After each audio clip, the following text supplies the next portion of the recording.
everyone. Today, a very warm welcome in the East Delhi Gynae Forum meeting. This is the first meeting after the Diwali. We just had the celebration last week. And today, the topic of the day is COC, Combined Oral Contraceptive, Making the Right Choice. And to deliberate on the topic, we have our great speaker, Dr. Jyoti Bhaskar ma'am. She is the president of East Delhi Gynae Forum and a senior consultant in Apollo Cradle, Indirapuram. And we have the panel discussion just after the talk, where we have the panelists, Dr. Jyoti Agrawal ma'am, Dr. Renu Chawla, Dr. Kalpana Kumar, Dr. Poonam Goyal, Dr. Vandana Gupta, Dr. Deepa Gupta, and myself. Just to keep the short, since we are already late in starting the meeting today because of the technical glitches, I hand over my mic to Dr. Jyoti Bhaskar ma'am for the talk. Thank you, ma'am. Thank you so much. And with Madam being with us, I think I have no tensions, no fear, because I know Madam's going to take care of everyone. And all of us were saying, case discussion. मैंने कहा नहीं, Madam को मैंने PPT दिखा दी है, इसलिए कोई हमें सबके cases are going to be well managed, and Madam is going to take us all through it very easily. Thank you so much, Madam, for being an inspiration and being with us always. So today I'm going to be talking on combined oral contraception. I know we've had so many lectures, and I must have thought फिर से एक और topic on combined oral contraception. So we decided to do it with a little twist. And the twist is that the topic is not about which indications you're going to talk about or which conditions can you give it. It's more about making the right choice. So when we actually go, because this time, during the Diwali time, we all have done a lot of shopping. So I was just the other day, because of the pollution, we are planning to buy a purifier. So when we went on to the net to see which purifier you tend to buy, there were so many choices. There were so many companies, there were so many choices. And that's the time it really became difficult to be able to make the right choice. And that's where I correlated with this particular topic, that so many contraceptive pills in the market. The ones that I have named, a few of them, the ones that are normally present, Overall, 3 days, Novolon, Femilon, Crimson 35, Dine 35, Yamini, Yaz, Dronis 20, Dronis 30. It is indeed extremely difficult for us to really make the right choice. So the question that we are going to answer today through the talk is, which do I really choose? Which is the contraceptive pill that should be on my when I write down a prescription? So the choice actually depends not on what we have read or what the people speak about, but we need to make a choice that is correct. The choice has to depend upon the composition, the safety profile, and the side effects. What exactly is the indication for which I'm writing this? And of course, what is the cost? Keeping all these factors into the mind, we need to make the right choice. So in the coming few slides, I'm going to really develop these various aspects. The first, composition. We all know that it has an estrogen and a progesterone. Estrogen, not much difficult, it's always about estradiol. The amount tends to differ from 20 to 30 to 50, but the ones that are available in the market is 20 micrograms, which are considered as low dose, 30 micrograms, which are the regular dose. Ethinyl estradiol is responsible for the estrogenic activity, and it too helps out in preventing ovulation because it tends to prevent the release of FSH. And if we give them in much higher amounts, that's when we are going to 35, 50 amounts, it tends to decrease the androgenic side effects of these pills. This is the SHBG levels. So ethinyl estradiol actually is not. Choice actually comes down or boils down to what progestin does this particular oral contraceptive pill contains. There are about 1 of the 8 kinds of progestins available, and each of this particular progestin that's available has a varying amount of progestational, estrogenic, or the androgenic effects. Progestins are mainly responsible for the contraceptive effect because it tends to inhibit the release of the LH, which is required for ovulation. And the androgenic effects also are actually because of the progestin and the unwanted side effects of acne as well as hirsutism. Now, actually, well, before I was reading, I was thinking ethinyl estradiol is the most important part of the contraceptive pill. But when I really went into the depth, I realized it is the progestin which is the most important for providing the contraceptive effect, and it does so by preventing the LH secretion, by thickening the cervical mucus, making the endometrium unsuitable for nidation, and reducing the tubal motility. So we need to understand and know a little more about this most important part of the oral contraceptive pill, and that is the progesterone. So it tends to come from the three families, the estrone, gonane, or the spironolactone. The estrone and gonane 9 not testosterone derivatives. And the ones we are really talking about is the gonane family, that is the second generation and the third generation. We need to know that the second generations are the levonorgestrel, which is the most commonly available pill in the market. The third generation is the one that contains the desogestrel. It has good progestational activity but less androgen. The fourth generation comes to the spironolactone derivative, which is not a testosterone derivative, but a spironolactone derivative, and that's the one that we talk about is the drospiren. So what is an ideal progesterone? So ideal progesterone will be one that has very good progestational activity. It has a good anti-estrogenic activity and a good anti-gonadotrophic activity so that it tends to prevent ovulation. Ideal progesterone is one which has no androgenic activity and no mineral corticoid. If we actually look at the progestations that are progestins that are available, the second generation, the levonorgestrel, has a very good progestational activity, but it also has a very high androgenic activity. And that is what contributes to its side effects. When we come to the third generation, that is a desogestrel, that is equivalent or good progestational activity, but it has much less androgenic activity that is present. So when we move from the first to the fourth generation, the progestational activity increases, that is the good effects are higher, but the androgenic activity becomes less. That means the unwanted side effects tend to become lesser. So having said this, from the second generation, which is the one most common used, which is more or less considered as a standard, that's the levonorgestrel pills, they have a very good progestational activity, but they have enough increased androgenic activity leading to side effects.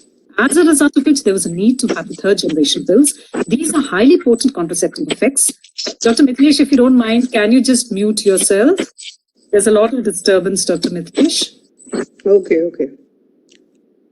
So it has a better cycle control, a better metabolic profile, a better patient compliance, and a less androgenic effect. So the third generation pills that are available is the one that contains desogestrel, 150 micrograms. They're available as Novolon or Femilon. The difference is that the Novolon has 30 micrograms of ethinyl estradiol and Femilon has 20 micrograms. Both of them have the same desogestrel, that is 150 micrograms. So having talked about the first point that helps us to make a decision, that's the composition, we move on to the second, and that's the efficacy, safety. When we're talking of efficacy of a contraceptive pill, we need to know how good as a contraception is it. So if you look at this particular, the third generation, the desogestrel containing pills, it's a huge study of 44,000 women, 190,000 cycles.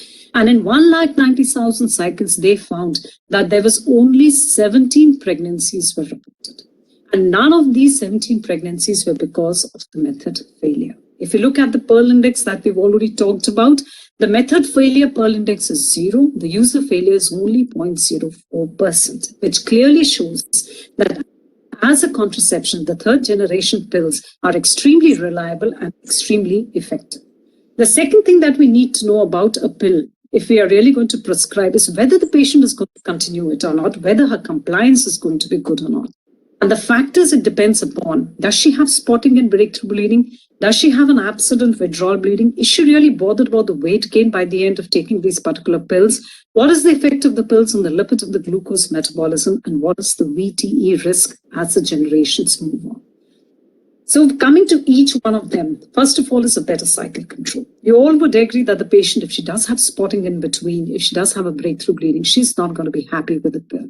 So if you look at the same study which was conducted on desogestrel pills with 190,000 cycles, the incidence of breakthrough bleeding was very low, 0.1 to 6. And the low incidence of spotting that we have over here is only 2.8 to 11%. And as the cycles tend to go, they found that this to be higher in the first cycle. But as the patient kept on taking this particular pill, by the 6th cycle, the incidence of the breakthrough bleeding as well as the spotting had significantly reduced. I think this was a takeaway point for me also, that when the patient does come to us in the first cycle and says, nahi, bahut spotting or breakthrough bleeding hai, we have to reassure them, we have to be patient, tell them, keep taking it.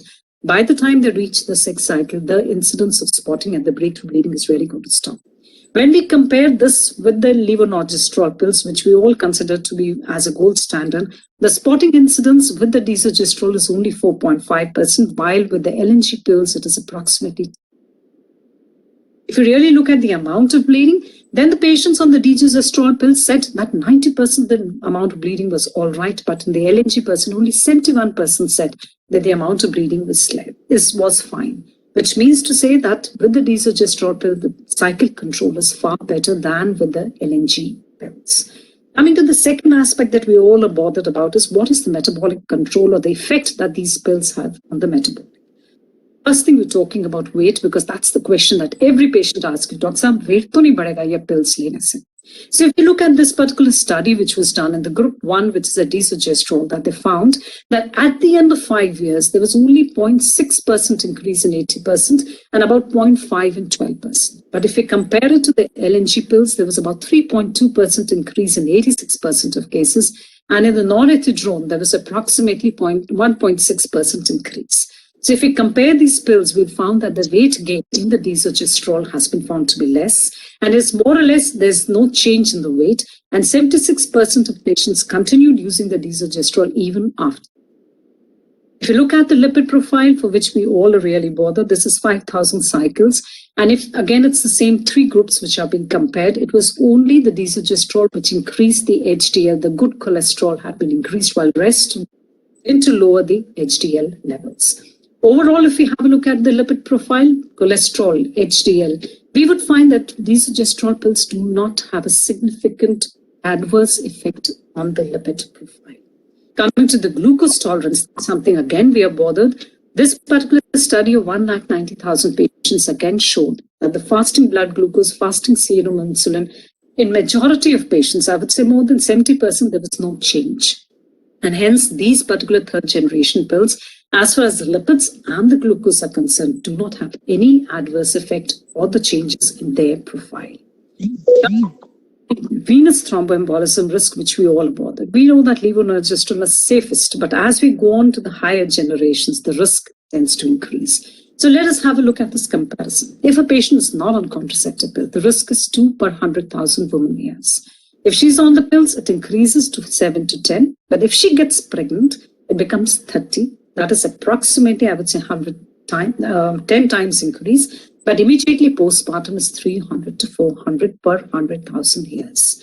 The relative risk of VT does increase with CHE. We know that it does increase, but if you look at the absolute risk means the numbers of the patient, that is extremely low. But here, when we are giving, we need to take a detailed history, individualize the risk assessment, and then give the patient.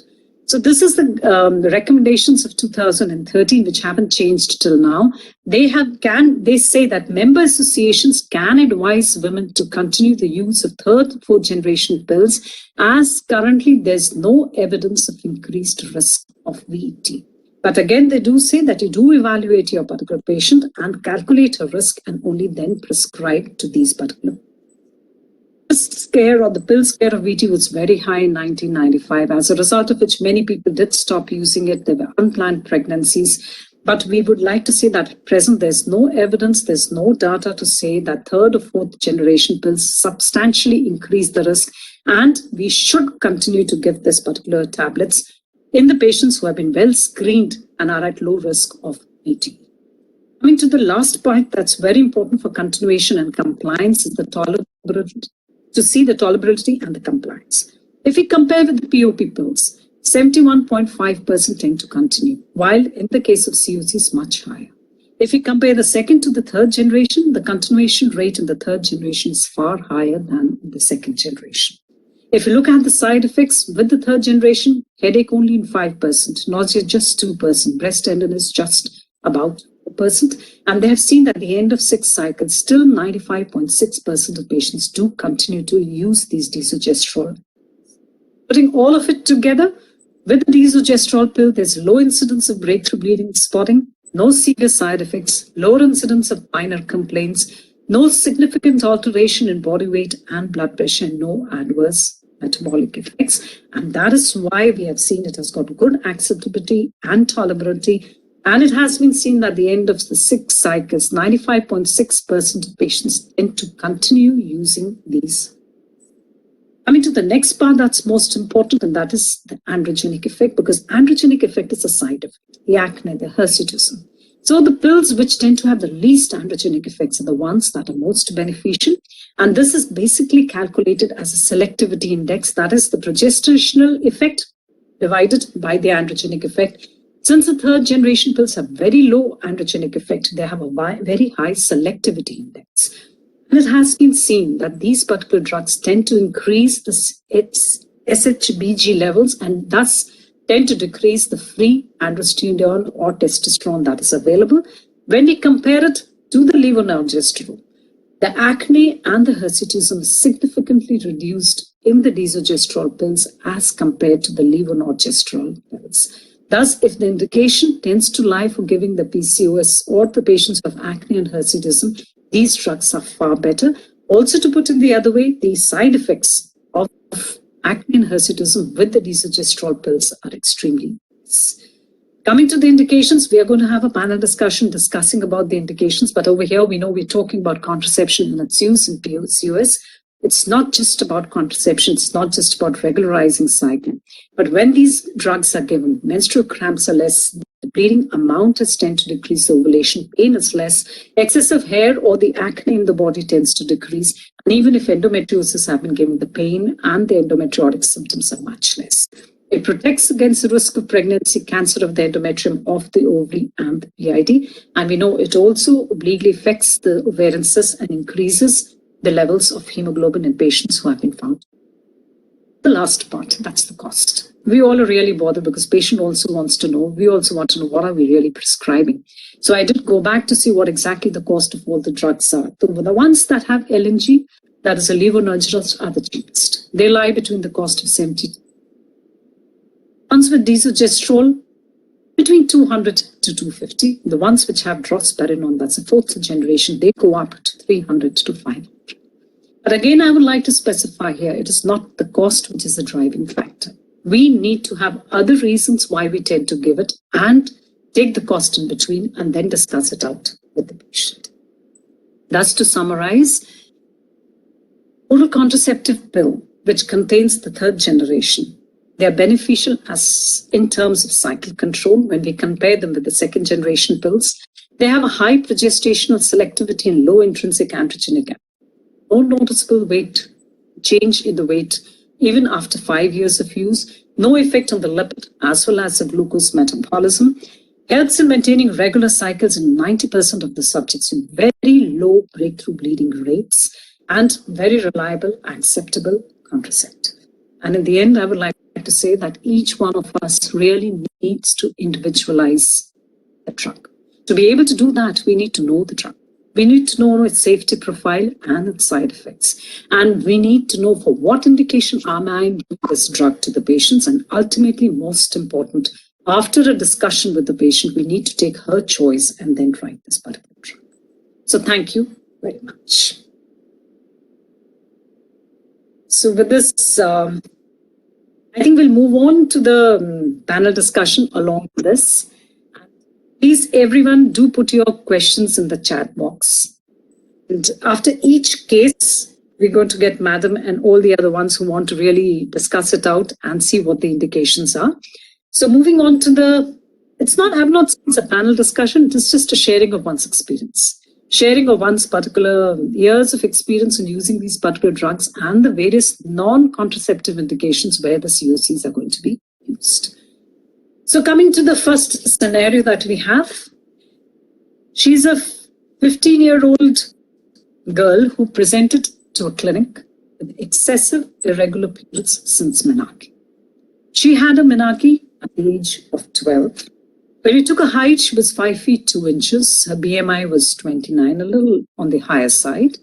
Her cycles, on taking a detailed history, every 10 to 14 days. lasting for 10 to 14 days, coming every 30 to 45 days. There's no significant medical or treatment history so far. Did an investigations, hemoglobin was 10 gram%, got an ultrasound done. The ultrasound was uterus anteverted normal size. Both ovaries are normal in volume, and there was no PCOD morphology, neither did we get any multiple follicles which were present. So she comes to be a case of an adolescent AUB. So Dr. Deepa, I would like you to actually talk about your experience, that how would you manage this patient, especially concerning the hormonal treatment. Would you like to give it? Which hormone you would like to give it? How long would you like to give it? And how would you convince her that the hormone is good for her? Good afternoon. Thank you, Dr. Jyoti ma'am, for making me part of this academic session, and a very good afternoon to Dr. Sharda Jain ma'am and all the seniors.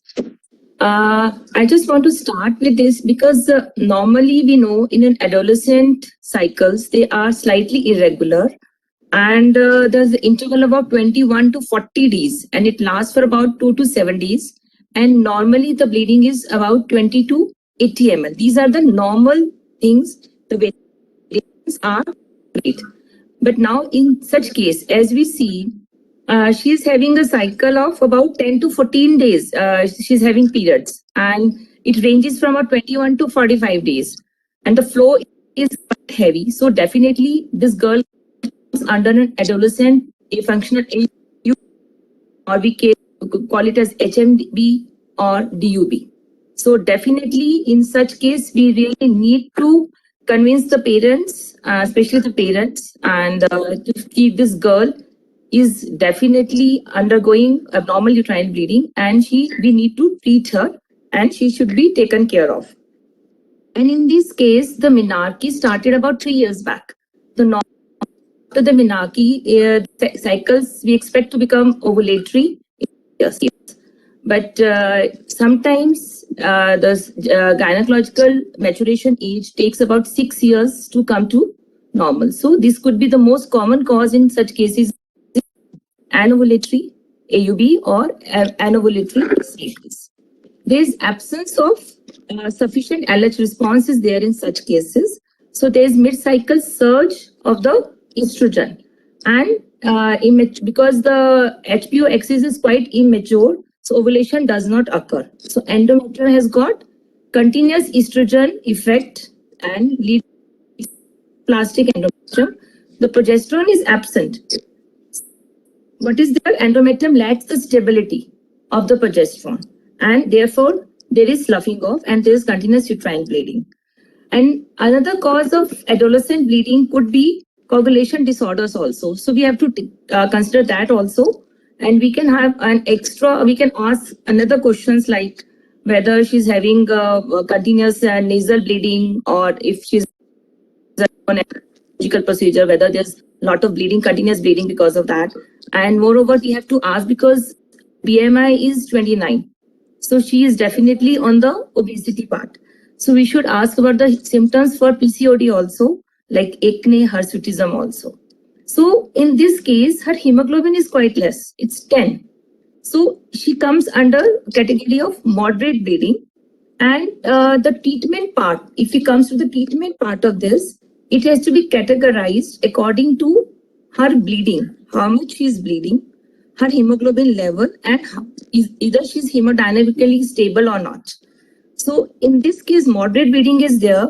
So we can, the non-steroidal anti-inflammatory drugs are not quite effective. Yes, we can start with that.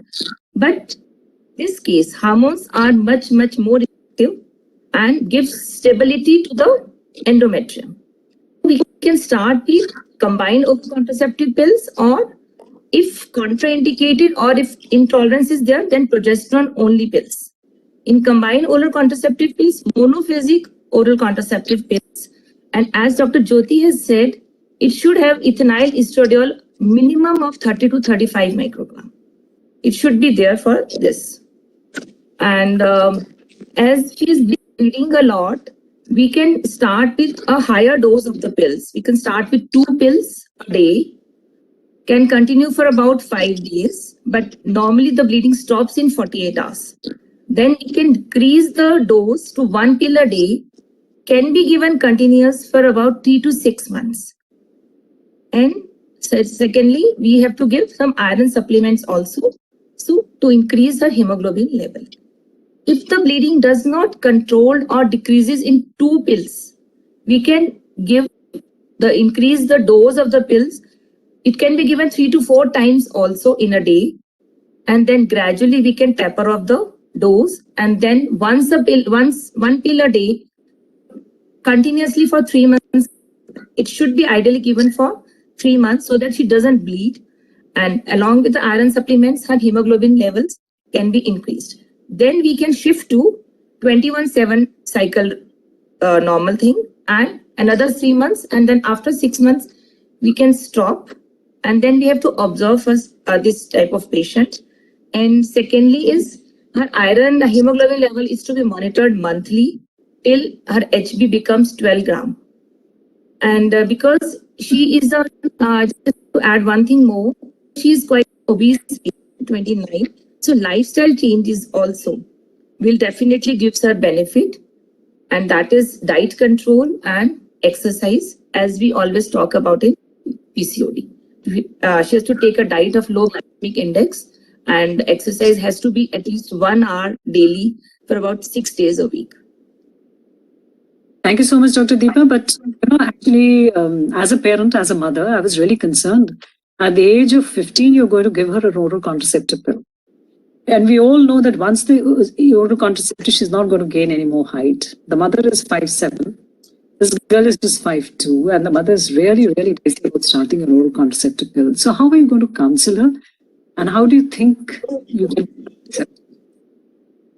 Yes, Dr. Jyoti, the counseling plays a major part in this, and we have to tell her ki, if she is taking a good diet and she's doing a good of physical activity, these hormones we are giving at a tender age is not going to affect her height pattern at all, or she will not gain weight also. Rather, we are telling her to change her lifestyle, and so that the weight can be controlled. And second part is ki because they think ki hormones at choti age mein dena nahi chahiye, contraceptive pills. So we have to tell her that these are hormonal pills. These are not contraceptive pills, and we are not giving her as a contraceptive pill. And I think in the beginning only we should start with this thing, not the term contraceptive pills. We should tell them it's sort of hormonal disbalance, and we are starting with hormonal treatment. Yeah. And this is really going to help her. She should be continuous in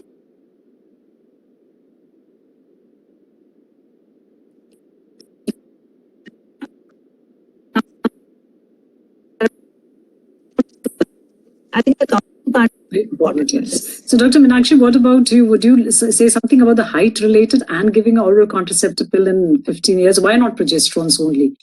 So we are giving we know that these are the better ones. So what about the height effect on this? Is there a difference in opinion exactly? Ma'am, basically what happens post-menarche 3 years, the peak bone mineral density occurs, and all the combined oral contraceptive pills, and especially the progesterone, the DMPA and the desogestrel oral contraceptive pills, they are found to decrease the bone mineral density, the peak bone mineral density, which usually occurs within 3 years post-menarche. And this was a concern, as unlike the normal adult woman, where the bone mineral density adverse effect is reversible once you stop the oral contraceptive pills. But that case is not so in the adolescent age group, as the peak bone mineral density it will be less than 5% lower than the controls who have never been prescribed the combined oral contraceptive pills. So in such situations, if we need to give the progesterone, we need to see that DMP and desogestrel combined oral contraceptive pills have been associated with decreased bone mineral density. And to negate the effect of such a bone mineralization, we should be adding a vitamin D and a calcium supplement, or better switch over to LARC, long-acting reversible contraception. like implants or LNG, IOS that can be prescribed, but in such a young adolescent, it may not be acceptable, though it is considered safe to prescribe in adolescents. So we can give her progesterone, and along with the progesterone, we should be giving vitamin D and calcium so that the bone mineralization adverse effect can be negated. Thank you so much, Dr. Meenakshi. But this is, you raised a very good point about the BMD. So what we say that maybe the desogestrel containing pills may not be so great. We can be using the levonorgestrel pills, or maybe I think that is the pills that would be better. Rhea drospirenol. The thing about the height that I was trying to raise over here is this particular one, that we need to tell them that maximum height, if you have a look at this particular graph, even before they tend to attain, the maximum height has already been attained. Once they do have a menarche, the maximum increase in height is only going to be 2 inches still further on. So what we are basically losing is just 2 inches, which is also not so significant because maximum growth has already taken place. So this particular concern that the epiphyseals will tend to fuse and the child will not be able to gain, actually that is not so valid. And at this particular time, we know that estrogens are very much required, because estrogen is what will provide, actually, that tends to heal the sites of endometrial bleeding. And progesterone is the one that stabilizes the endometrial lining. So the takeaway from this particular case is the fact that we should not resist ourselves or think that only progesterone is to be given. We can safely administer and start giving them COCs to the patients with the adolescent AUB. Once they have attained menarche, they can easily take it. Height is a concern, BMD is a concern which can be taken care of and is not a major concern. So, Madam, I would like you to hear and give your opinion, ma'am. I think you very beautifully handled it. See, the question is, as Deepa said, counseling is very important.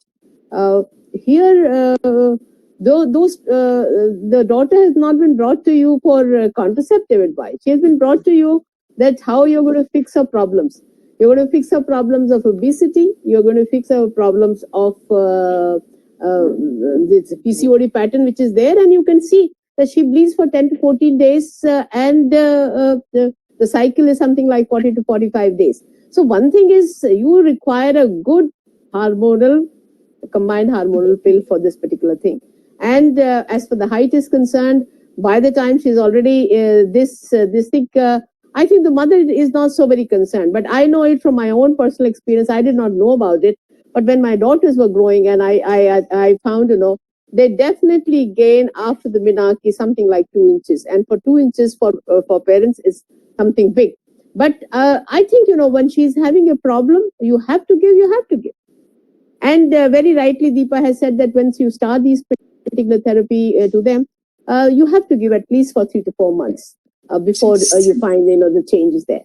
I will definitely like to supplement along with the hormones which you were talking about.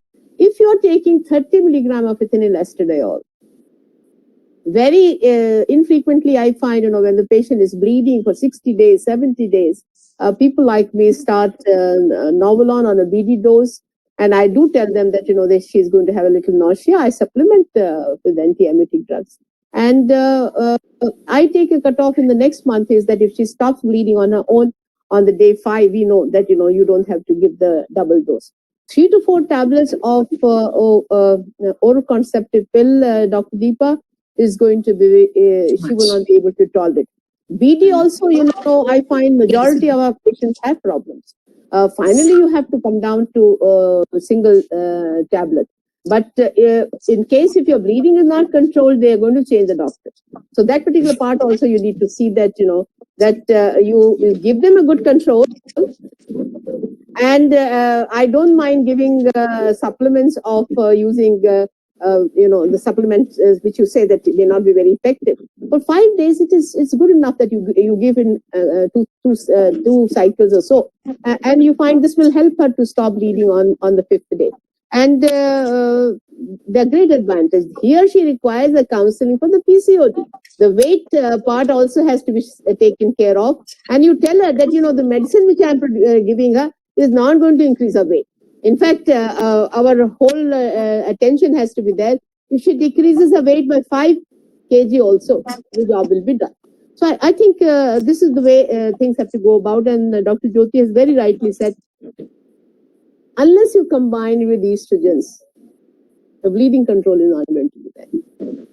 So you have to combine, it has to be combined pill. Never make a mistake of using just progesterone withdrawal, progestogen pills in such patients, because take it from me, agar aapne bleeding control nahi kari, patient change karega doctor. So that should not happen. So that's it. Thank you. Thank you very much. One ma'am. point. Can I make one point? Please. In adolescent, we should give regular dose of estrogen, not a low dose pills, because this is the time when the reproductive organs are maturing. So this was one takeaway. Initially, I was under the impression that we can get away with a low dose estrogen, just taking care of her height and epiphysis. But then it was found that the maturation of the reproductive organs suffers, and they should be given 30 to 35 micrograms minimum of estrogen. I think very rightly said. Yeah. So I think it's been an excellent discussion on this game with very clear-cut take-home messages. And with that, we move on to the next case, which is also very interesting. And that is, in today's changing world, with a lot of the adolescents and the young girls taking part in various sexual activities, I have the 16-year-old girl who came to my clinic, and she was asking me for a birth control. When I took a detailed history, she did give history of irregular menstrual cycle, tiredness 2 days prior and 2 days after the menstruation. Dr. Meenakshi, I would like to say, I'm sure you must be getting a lot of these patients, both online as well as offline. Can you write a prescription for an oral contraceptive pill to a girl who's 15 or 16-year-old who comes seeking for a birth control? Ma'am, a girl who is less than 18 years of age seeking contraception means that she is sexually active. And if we get to know this, then we are medico-legally liable. If we are documenting it, then we have come under the POXO Act, and we need to report it to the authorities. So as such, we cannot prescribe a contraceptive pills as a method of contraception, but since patient has a history of irregular periods, then we can safely prescribe combined hormonal pills to regularize her cycles. But as a contraception, we should not be documenting it in our prescriptions because of the POXO Act. Okay. So I think that is a point well taken, that nowhere in the prescription should be you writing that I'm seeking for a contraceptive pill. What you can write over there is that PCOS or PMS, or we have got any of these particular reasons, but we cannot be prescribing onto that. Now, so what experience, Dr. Meenakshi, if an adolescent girl does come to you for a contraception, okay, we have written that she's for PCOS. Which would you prefer, or which do you think adolescents would prefer? Or oral contraceptive pills, or would you like to give them a vaginal rings, or would you consider something else? Because considering the character of the, I would say, the way these girls lead their life. The thing So is, what in the your choice adolescence, would be? I think the best will be to give a combined contraception to such adolescent girls with a barrier as well as a combined hormonal contraceptive pills. Because these adolescent girls, they have a high failure rate on barrier contraception because of inconsistent use. So contraception has to be taken care of by the oral contraceptive pills, which can be a levonorgestrel pills or a drospirenol pills. As far as the barrier contraception is, should also be added as a contraception to prevent against the STIs, because they have a high risk sexual behavior and they need to prevent the STIs infection in these girls. So I think combined contraception with a CST and a barrier will be ideal for these girls. I think that is what we call the Dutch method. Dutch method, where they are on this and they are being provided condoms, not so much for contraception, but for protecting from the STIs. Yes. But I would just like to add from my own experience, because I know these particular adolescent girls are not so regular in taking medications. So whenever we do get the COCs, they tend to forget it one day, come back 2 days, they've come back to us with spotting. Sometimes they've forgotten 3 days and they come to us with an accidental pregnancy that they're coming. So what, I don't know about, I'll just ask the other pills also. So would I sometimes when we did have these the rings that were available, the newer ring, I always felt that they were more comfortable with that. Because then they do not bother about taking the pills and it was there in position and just as the periods would start, remove it and come back for a reinsertion. So I would like to ask Jyoti Agarwal what is her opinion about using the type of contraception that you would think would be better for the adolescents.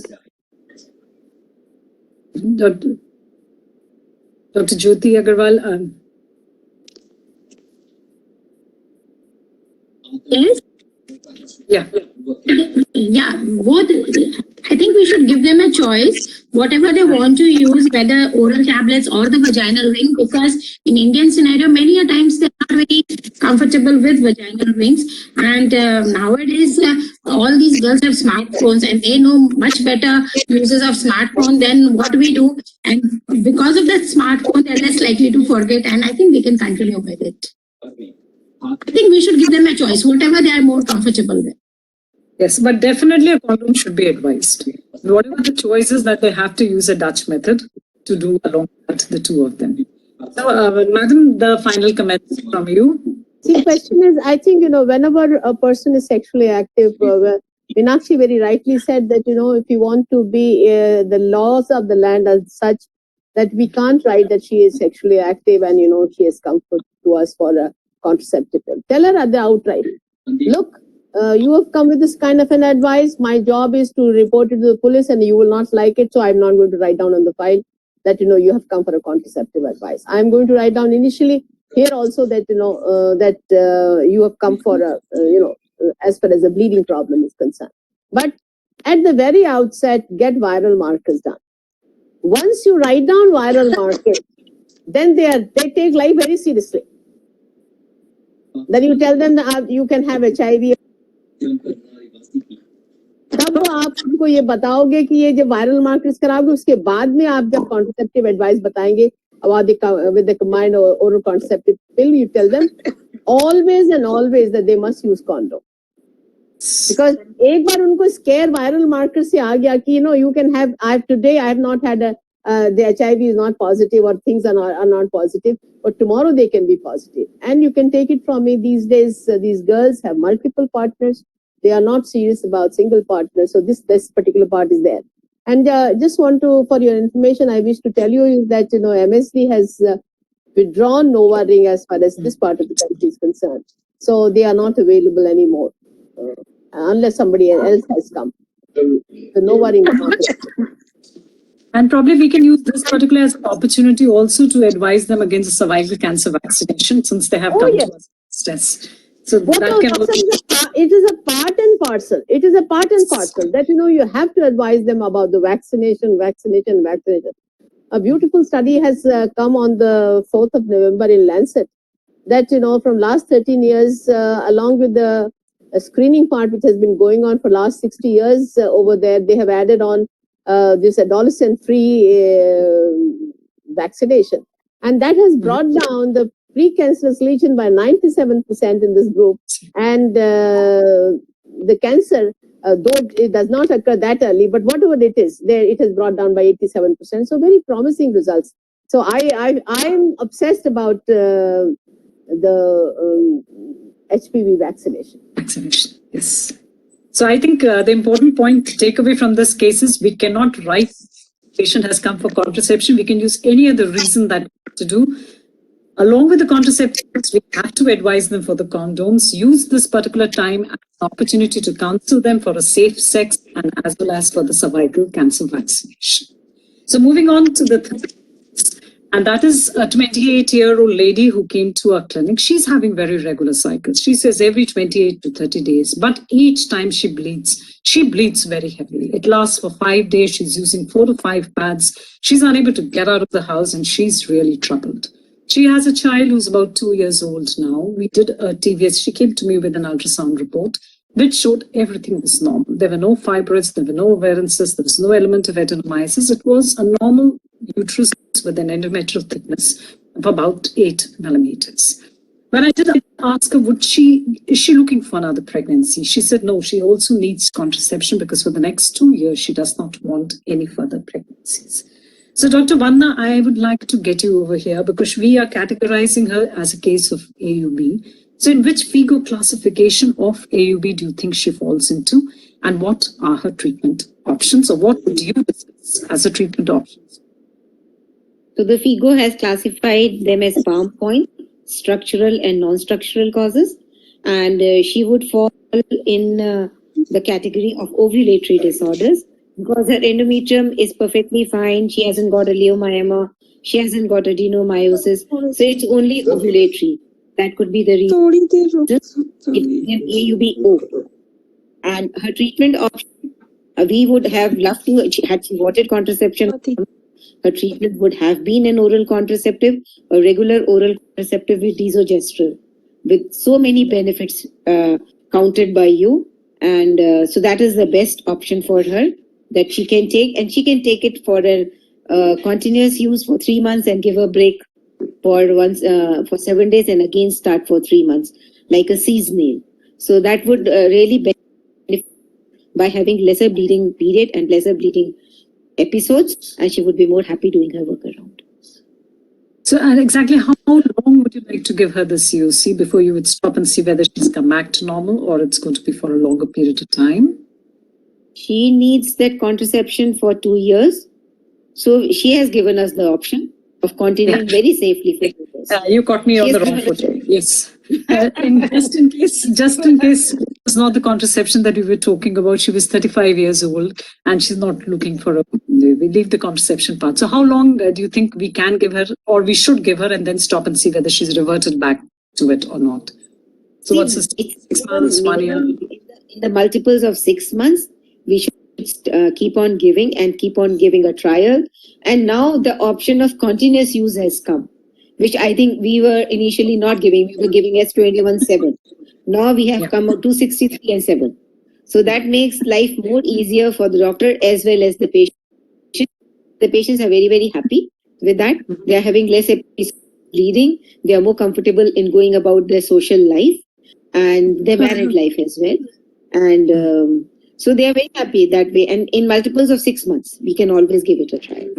And if required, it can continue for another 5 years, 10 years. We can very, very safely continue using these contraceptives as oral contraceptive, provided she does not get any medical disorders in between. Only then the choice will have to be recalculated. So Dr. Poonam, do you have any other opinion? Would you like to do something else or maybe some other choice as far as you are concerned apart from oral contraceptive pills? Or probably this patient refuses to take the oral contraceptive pills or it is contraindicated. So what is I'm very fond of using ormeloxifene. Very fond of using that. And another option is calendar day progesterone. I give it from 1st to 10th of every month. Okay, that you're talking of cyclical progesterones for these patients. Cyclical progesterone. Dr. Poonam very categorically said if you are using progesterogenic agents as a hemostat, then it has to be given for full 21 days, not 10 days. Has to be given. That is what I am doing, that's what I quote.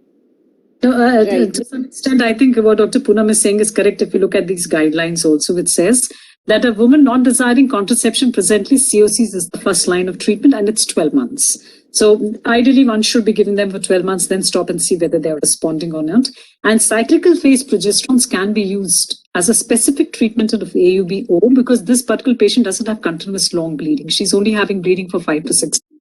So that is where they said that's the only, if you're giving for hyperplasia and all that, then you have to give it for 21 days. You cannot be doing more or less continuously. That is 6 months. Yeah. So, and if Dr. Jyoti, it was said that if you're using hemostat, that was a particular word we did use. It says non-progesterone cycle. Yeah, for a hemostat, it is continuously for 21 days. That's what it says. Cyclically for 21 days if she's bleeding very heavily. The ones where it is contraindicated or where they are not willing to take, then maybe LNG-IUS is recommended if she wishes not to have a baby at least for 1 year. So that is the second option, the AUBO. But yes, first option in such patients is not pure progesterone. Label that they should. Ormeloxifene, I think, is very effective, provided the Yeah. patient remembers. Actually, sometimes the patients, they Twice a forget week. to take the medicine. Yeah, but surprisingly, I don't know why it hasn't come into any of the guidelines that we have neither the FOXY nor those. I've had a very good experience with using ormeloxifene. So that has been on to them. So that is on to as far as the AB. If any of the panelists want to put in any other, their opinion as to the change. But over here, we want to specify if it's an ovulatory cycle, regular, only heavy bleedings, then COC is the drug of choice that one should be giving to these particular patients. And they respond very well because it's just an ovulatory AUB. Madam, anything to be added on to this? I think, this patient very specifically, you had said that, she bleeds heavily for 5 days. Yeah. She bleeds heavily for 5 days. In that particular case, I feel, previously we used to give it for 14 days, the progestogens in a hemostatic dose. But somehow I find in case if you have to start, it is good. If patient is that heavily bleeding, you have to give it for 21 days. But I feel my choice will always be combined oral contraceptive pill.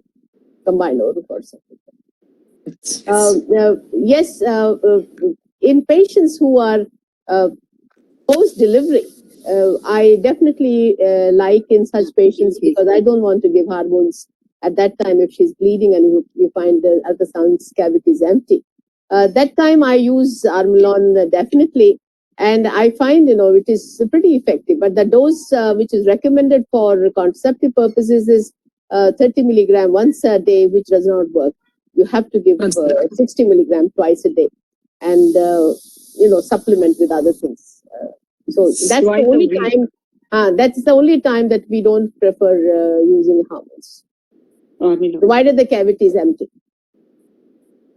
Thanks so much. We move on to the case 4. Now, this is a 36-year-old lady presented to the clinic with irregular scanty periods. She's experiencing occasional hot flashes. Dr. Sujit is asking, can we give tranexamic acid? I always said that people like me definitely give it for a patient who comes with heavy bleeding. I definitely give for 5 days that combination tranexamic acid with the mefenamic acid and for the first 2-3 months. Because I very strongly feel that, in case if her bleeding is not controlled, she's going to move on to somebody else.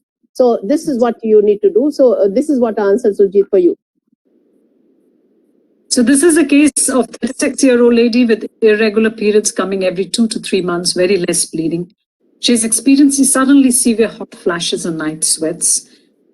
She did go to another gynecologist who did her an FSH thinking she must be going into POI. It was repeated after 4 weeks and they found it to be more than 25. And this gave us a diagnosis that this patient is into premature ovarian insufficiency. So Dr. Kalpana, this is for you. How can you help improve the quality of her life? And what are the hormones, or would you like to give her the hormones therapy? And if yes, which hormone therapy would you like to start? She's sexually active, 36-year-old. She has 1 child. And what is the therapy you would like to put her on? Are you there, Dr. Kalpana?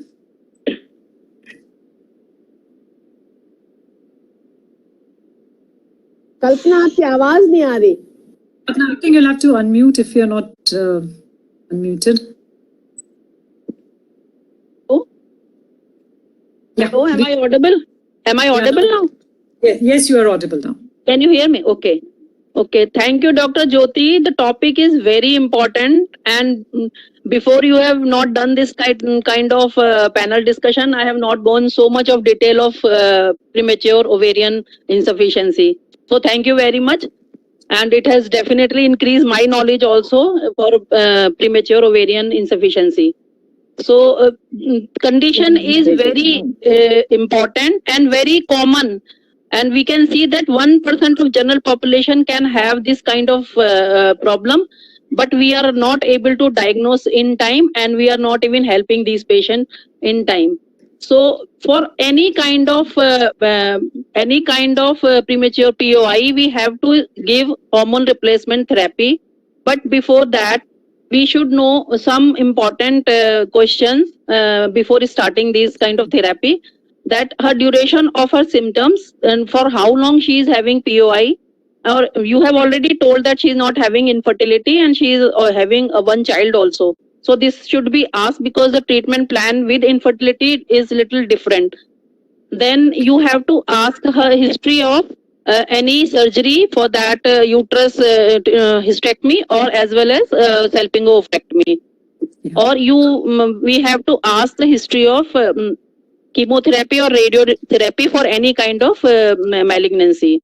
Some history are very important to ask about autoimmune disorders. So we have to ask this history also. And history of any medical disorder and along with this, her night sweats and sleep disturbances. We should also ask other symptoms of estrogen deficiency like psychosexual or psychological factors, or she may have dyspareunia, or she can have irritability, mood disorders also. This has to be asked from this patient, because then your treatment plan differ a little bit according to the symptomatology.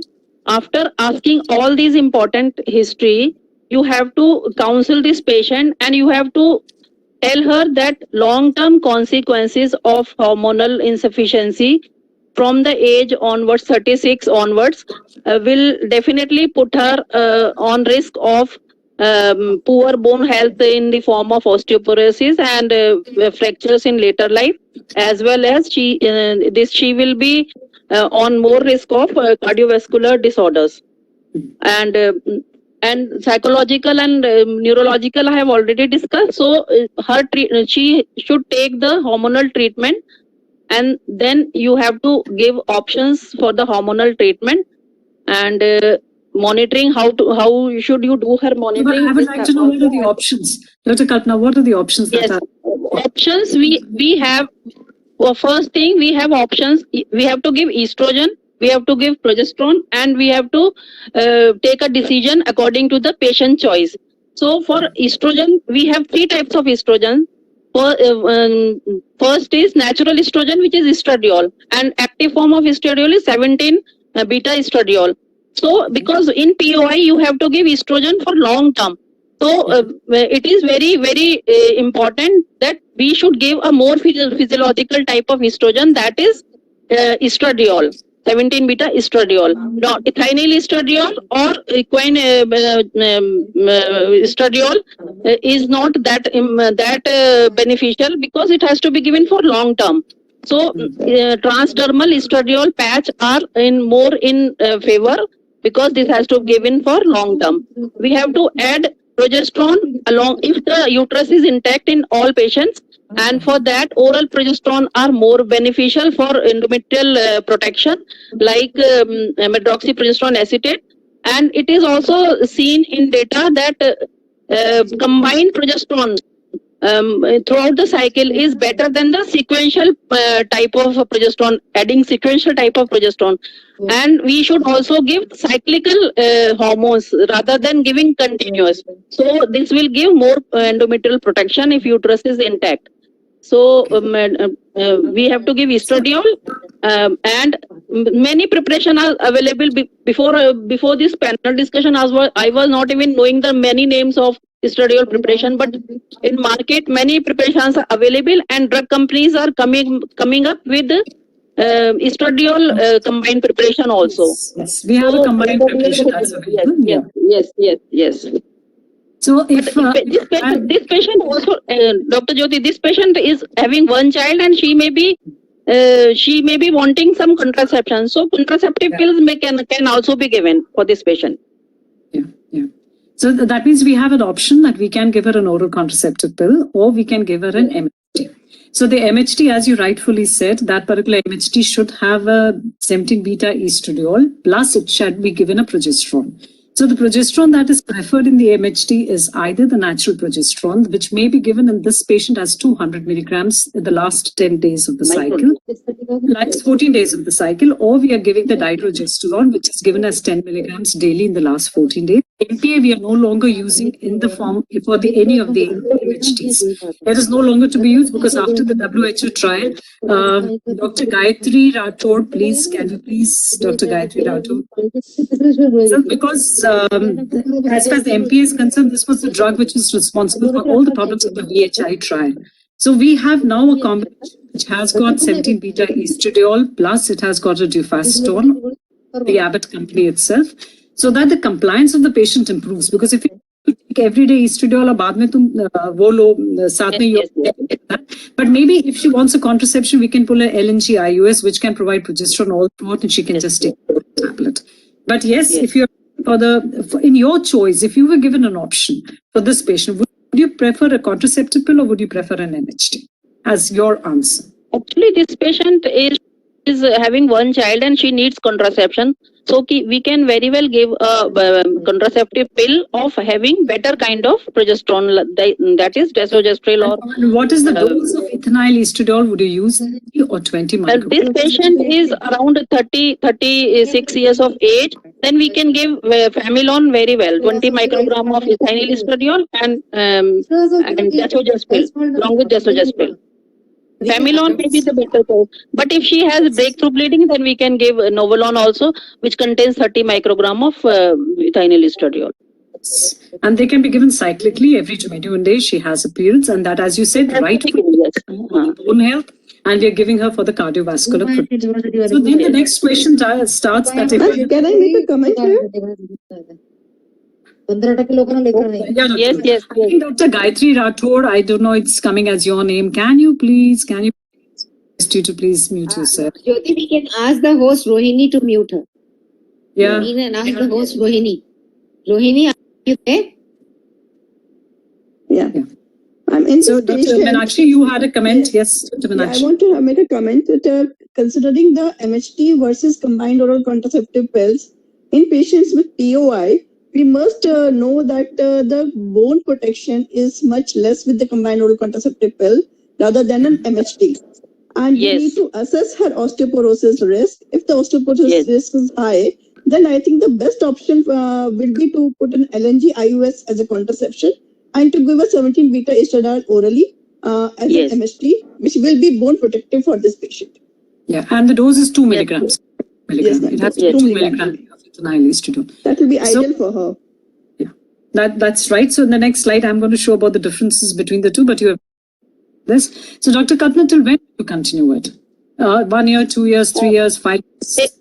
Okay, exactly. No dose response related study has been done, but the recommendation group is saying that it should be given up to the natural menopausal age, that is around 50 years of age. Yeah. So in our country, it's 46.2, which we consider as a natural age of menopause. So maybe it's 40, and many of them are so happy they may continue it even beyond 50.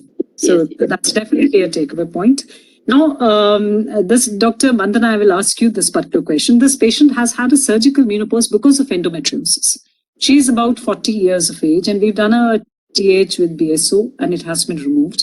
So in such particular patient, what type of an MHT would you like to give to her? Is there a role of COCs in such patients, or only because she doesn't have a uterus, so are we only going to give her estrogen? Only estrogen again in such a patient would be troublesome because it would give a flare up of the endometrium. If any of them are there, extrauterine. It always has to be covered with a progesterogenic agent. Or in such cases, many a times if the patient has a symptomatic endometriosis, even after hysterectomy, I prefer giving dydrogesterone in such patients. And if he wants, if we have to give estrogen because of her bone health, then and even she has vasomotor symptoms, and she's got, so Dynagest is not going to help on that. So if you have to give it, it has to be with the progesterone. It has to be with the progesterone. Yeah. And again, for bone health, yes, It cannot be. Estradiol would be far better for a bone health. But yes, in case the patient is not willing to take that, then we can give them the low dose COCs also can be given to these particular patients. Sir, all patients who are going for hysterectomy before the age of 40 years, we should discuss all this with the patient that she will have ovarian insufficiency and option of HRT to be given to these patients. And at discharge, we should write estradiol Yes. itself so that they do not end up not taking this particular drug. So that is another, over here, if you have a look at the combination, the comparison between MHTs and COCs, MHTs, of course, are more physiological. They do not relation. They have no negative connotation that you are on a contraceptive or you are subfertility. And of course, they're a little more expensive as compared to COCs. COCs are peer-friendly. We have enough data on this. If contraception is desired, always COC is far better than an MHT.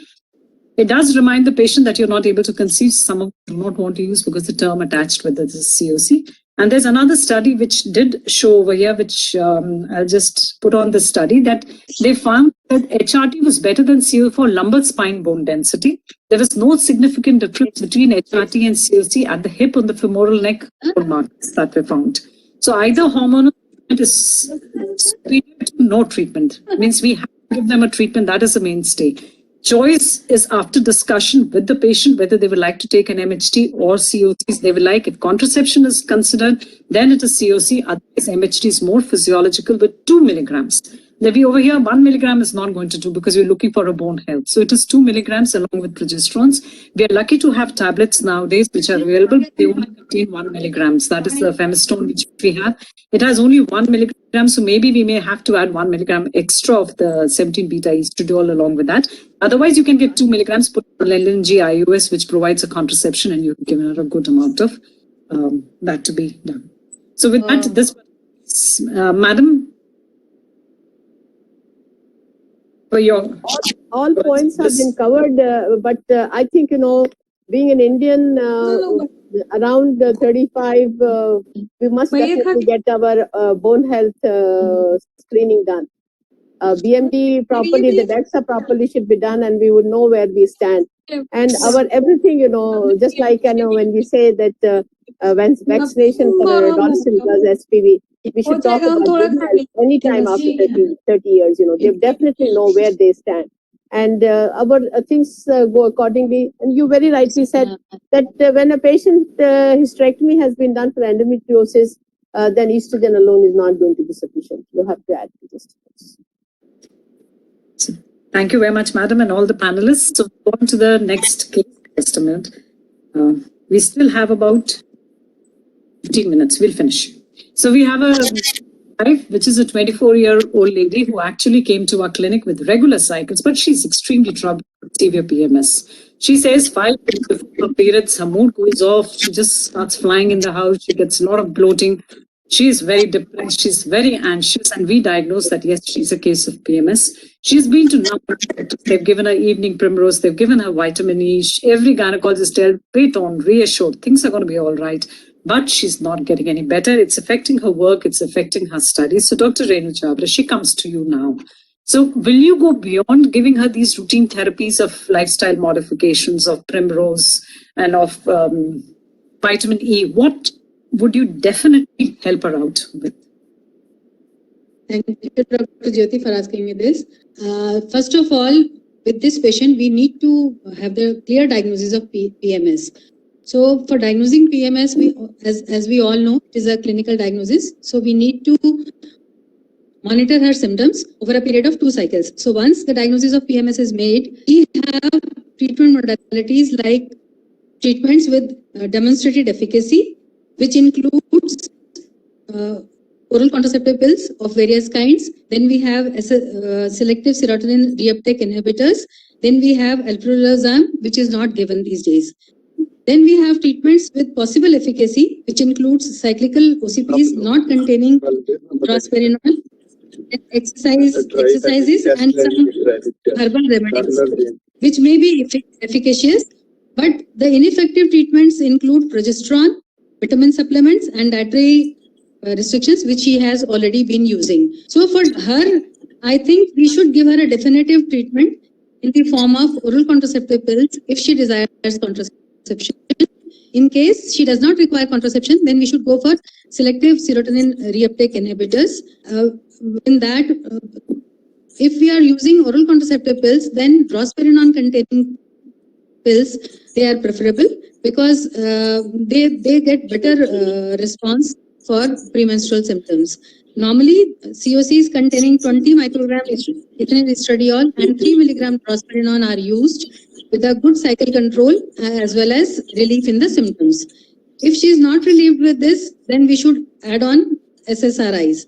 So, and if all these things they do not work, then she may be given an option for gonadotropin GnRH analogs. There are various regimes which are recommended for use of serotonin receptor inhibitors, and which include their use as in continuation, or they can be used in luteal phase therapy, or they can be used when the symptoms arise. So it depends. We have to individualize. We have to observe her. We have to take a detailed history of her, and we have to rule out all other causes for her pain abdomen. And once we confirm, then we should give her option for oral contraceptive pills as the first choice. Yes. Yeah, Doctor very correctly said. So we have this particular decision-making algorithm which we says that the first line of treatment is continuous, is a new generation pills, cyclically or continuous, or we have the SSRIs. If these do not work, only then we go to estradiol pills or the higher dose of SSRIs, which are then given continuously. GnRH analogs as a third goal, and the fourth, of course, is the last resort where we are going for a HRT. So it is a combined oral contraceptive pills which form the most important thing, because we need to actually suppress the ovulation. That has to be done. It is seen in all the data that it's a drospirenone which are considered to be better as compared to the other pills. They have found it to be better. But yes, it is definitely better, but we can use the other two pills also, because the main aim is basically to suppress the ovulation. They're given continuously rather than cyclically, 24/4, and sometimes we can even go for much longer days. That is means for the means 3 months. And this is the study which did show that drospirenone is considered to be better than DSG as far as the symptoms of the premenstrual syndrome is concerned.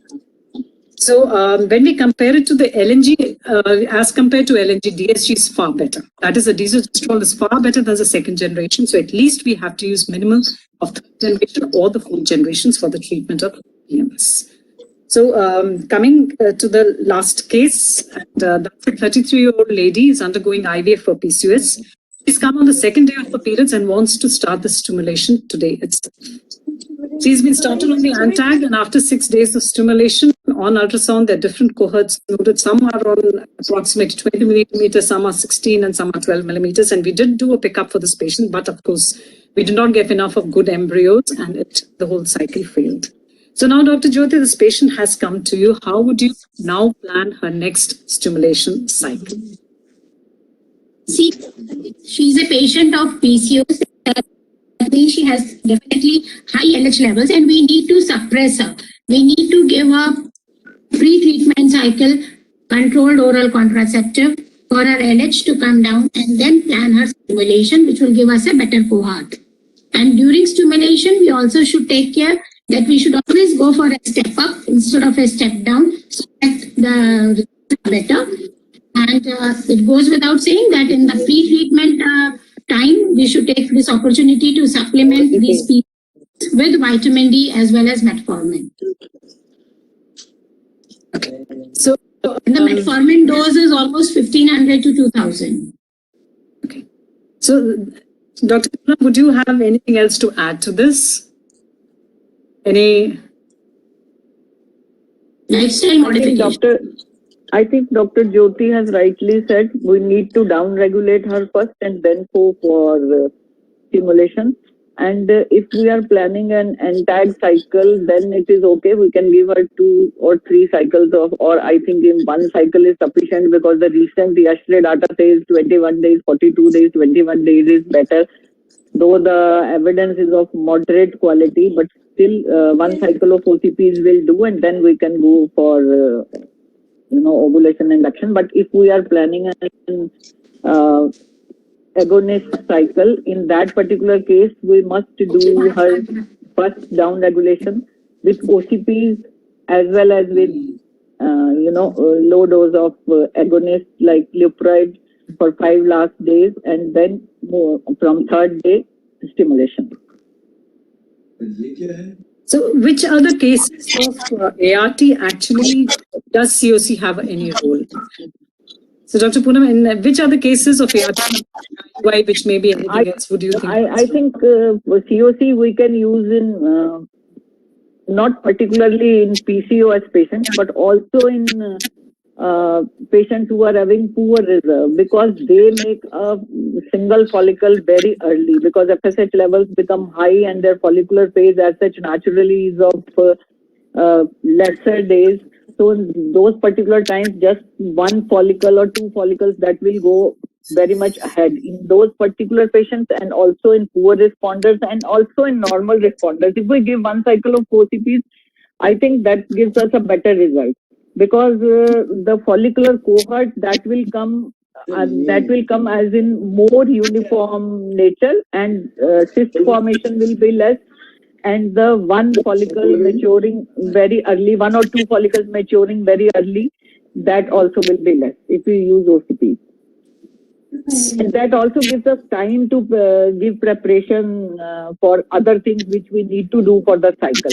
Because as such, when the patient comes to us on the day 2, we just cannot start ke aaj se hi tumhari shuru kar denge, because we need to do many things prior to that. While we are doing all those things, we can always give one cycle of OCP.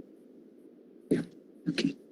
Other indications of COCs in ARTs, if you want to batch a group, suppose we have 8-10 patients, and we can put all of them on COC, and then we can start a stimulation for all of them simultaneously.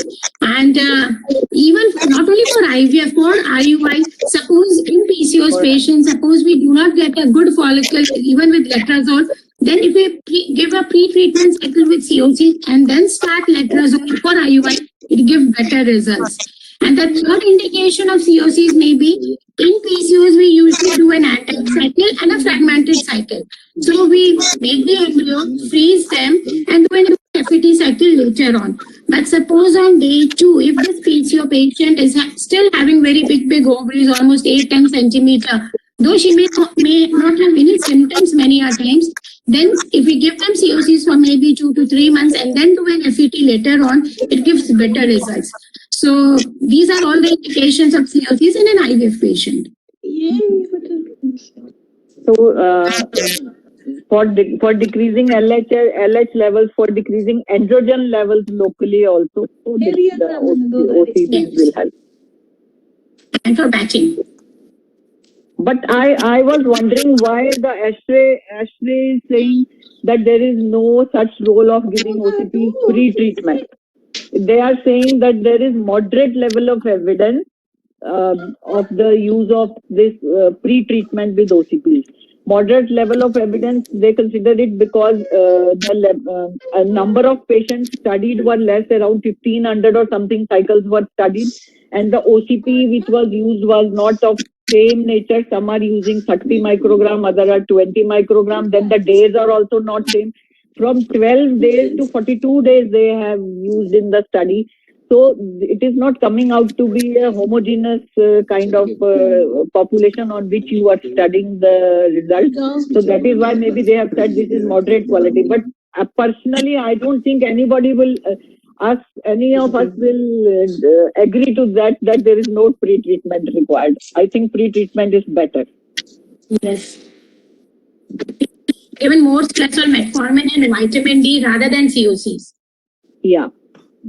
But I think all of you are doing metformin and vitamin D, are you giving, but you are definitely giving them a COC, one cycle to these patients, and always they are fragmented IVF cycle we are doing. That you please in one cycle all the embryos, and next cycle you transfer. The results have come out to be very, very good.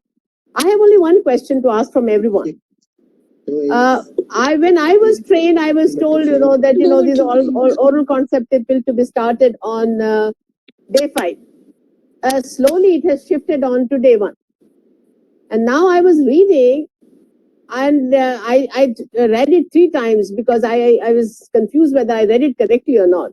It says that if you start it late around day 5, then they should use an additional contraceptive for a week. How many of you are doing that?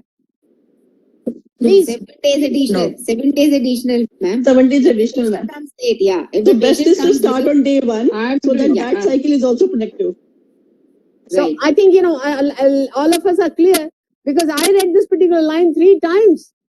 It says that, if you're starting on day 5, then you have to use an additional contraceptive for 7 days. 7 days. That's Yes, it. ma'am. Yes, ma'am. Ma'am, I always say the patient to use a barrier method for the first cycle. Nee, that was a standard, Dr. Poonam, because this वो standards are, we हाँ, can हमारा start standard the था पहले process से. earlier, Yes, yes, yes. and then we can have effect in this cycle also. Otherwise, we used to say the first cycle stays unprotected. The second But cycle ma'am, onwards will if get- you start from day 1, then irregular bleeding, spotting, those things occur in first 2 cycles. No, they don't usually. Especially if your patient is 80 kg, 90 kg, पक्का ही होगा उसको. 80-90 is different. It's a different ball game. Otherwise, regular patients do not get that trouble. Most of the patients are No, 70 remember, plus. these tablets are meant for 50 kg and not for 90 kg. Yes. 80 kg, absolutely. Yes, ma'am. Ma'am, Dr. Jyoti Bhaskar ma'am had to leave in emergency because a patient came with APH. So, and this panel discussion is also coming to an end. So we can have a final concluding comments from you, ma'am, and then we can wind up this session. We had an excellent discussion and all the inputs from the expert panelists had really enlightened us about the intricacies of using a COC. तो मीनाक्षी मैं ये बता रही थी कि doctor Jyoti was telling कि medroxyprogesterone acetate is not giving but I have read it from HTEC guidelines 2015 and after that there is no recent guidelines for POI. So it was written Medroxyprogesterone acetate is associated with increased risk of breast cancer. this has been given. VHI की जितनी भी problem है ना, VHI की जो भी problem और इसके साथ हार्मोन रिप्लेसमेंट के साथ थी, वो खाली मेट्रोक्सीप्रोजेस्टेरोन एसीटेट के साथ थी. इसलिए मेट्रोक्सीप्रोजेस्टेरोन एसीटेट नहीं यूज करते डॉक्टर साहब. That has been Why replaced they have with given in those guidelines? Na? They have given in those guidelines. So I have mentioned. Otherwise, it is okay. Recent progesterone 3rd generation are better, definitely for long term use. Yeah, definitely. yes, ma'am. And then guideline के नीचे ना एक छोटी सी line लिखी होगी कि the evidence is not very great. हाँ वो तो है. It is there. See, as far as the oral contraceptive pill are concerned, I'm sure you all know that it is most effective. And most effective and choice by the Western world is all oral contraceptive pill.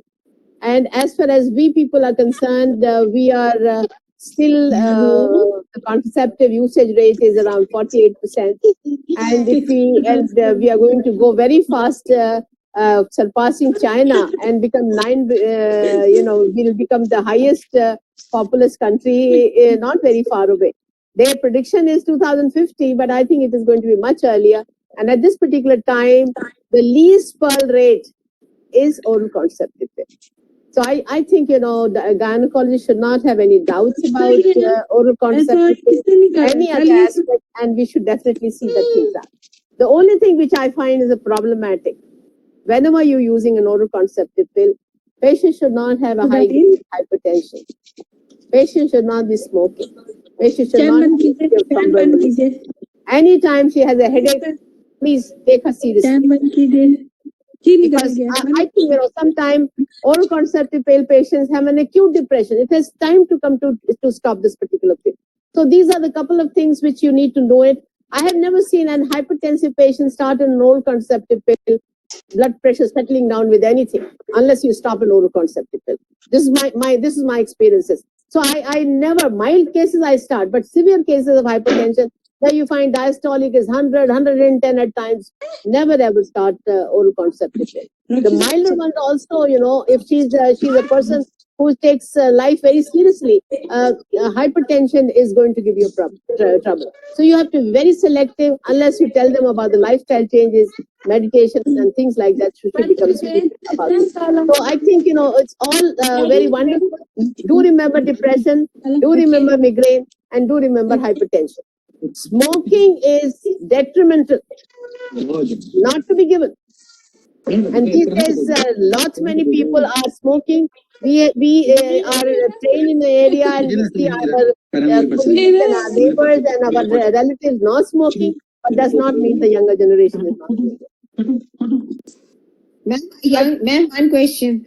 Yes, A doctor. young patient Thank you, with ma'am. endometriosis, a young patient with endometriosis related pain and does not want to extend a family. She has one kid and she's hypertensive. She's barely 32. And what option do we have? मैं तो डायनोफेन दूंगी. Plain Dymagist, she tried, she has breakthrough bleeding and she's not comfortable with that. Dynogist says she's not comfortable. She's not comfortable because it keeps on giving her breakthrough bleeding. See, normally I've not seen that it is giving a breakthrough bleeding. In that particular case, she can be given an LNG IUCD. What Meenakshi you want to say? Yes, ma'am. LNG IUCD. IUS is the best. That is also not working for her, ma'am. Doctor साहब उस case के अंदर you have to try combinations kind of a thing. Here is the one patient को मैंने कभी नहीं देखा कि मैंने डायनोजेस्ट शुरू किया है और patient को problem हुई और breakthrough bleeding हुई. One can definitely see giving for a short term oral contraceptive pill for 3 months, 6 months is not going to make difference. When I'm going to want to make it a life 4 years, 5 years, 6 years, 7 years, then it is giving a problem. Thank you. And जो break through bleeding होती है वंदना इतनी कम होती है, you can be assured बात नहीं है It will subside, ma'am. It will subside. See, हम हमारे टर्म्स में होती है ना, आप सोशल टर्म्स में देखो, उसके अपने पर्सनल टर्म्स में देखो, breakthrough bleeding is a big problem for her.